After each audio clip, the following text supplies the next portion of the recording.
Hello hello hello hello hello.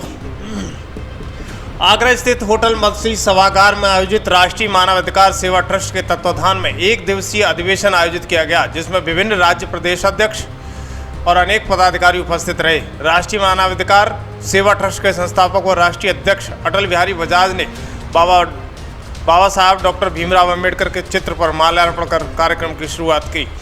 राष्ट्रीय मानवाधिकार सेवा ट्रस्ट के संस्थापक और राष्ट्रीय अध्यक्ष अटल बिहारी बजाज ने कहा कि प्रथम विश्व युद्ध तथा द्वितीय विश्व युद्ध में बहुत सारे स्तर पर नरसंहार देखने को मिले हैं। संयुक्त राष्ट्र ने पहल करते हुए मानवाधिकारों की रक्षा करने वाला संगठन मानवाधिकार आयोग का संगठन गठन किया है और संयुक्त राष्ट्र की महासभा ने 10 सितंबर 1948 को अंतर्राष्ट्रीय मानवाधिकार दिवस घोषित किया है। हम सभी अपने मानव अधिकारों की रक्षा के लिए संगठन को एकजुटता के साथ मजबूत करने को आगे रहेंगे। वहीं राष्ट्रीय मानवाधिकार सेवा ट्रस्ट के राष्ट्रीय महासचिव राधेश्याम कमलापुरी ने कहा कि आज अंडरवर्ल्ड डॉन का कुख्यात अपराधी जब किसी हत्याकांड में आरोपी बनाया जाता है तब न्यायालय का दरवाज़ा इसके लिए रात में 12 बजे खुल जाता है और उसी समय जमानत मिल जाती है।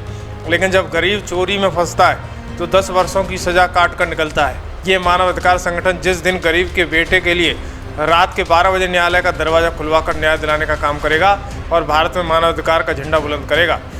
यूपी के प्रदेश अध्यक्ष कन्हैयालाल बजाज व उपाध्यक्ष अमित चंद गुप्ता, मोहम्मद सगीर खान, मोहम्मद आलम, दिवाकर राजाम, तमाम सारे पदाधिकारी इस दौरान मौजूद रहे थे।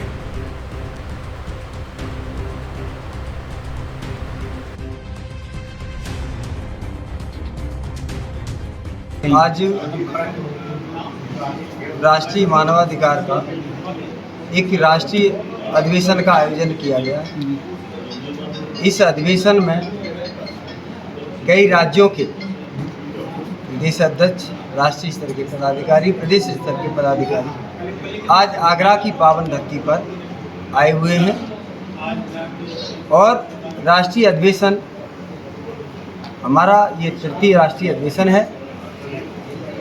हम लोग देश के कोने कोने तक मानवाधिकार के हनन जो हो रहे हैं उनके प्रति उनको जागरूक करेंगे, आम जनता को जागरूक करेंगे और उनके अधिकारों की आवाज़ को, हनन जो हो रहा है उसकी आवाज़ को उठाएंगे और उनको जागरूक करके जन जन तक जो हमारा देश का नागरिक बैसाखियों पर चल रहा है, क्योंकि जानकारी के अभाव में हमारे देश में मानवाधिकार का हनन जो होता है वो जानकारियों के अभाव में हो रहा है। हमारे देश के लोगों को अभी तक यही नहीं मालूम कि हमारे अधिकार क्या हैं, हमारा जो फंडामेंटल राइट हैं वो क्या हैं।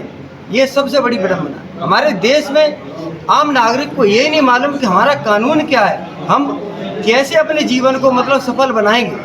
तो हमारी ये संस्था इसके प्रति लोगों को जागरूक करने का अभियान चलाने पर विशेष जोर देगी और हम लोग 14 राज्यों में इस समय कार्यरत हैं और उन राज्यों के हम लोग 2 भाग में राष्ट्रीय अधिवेशन हमने किया है।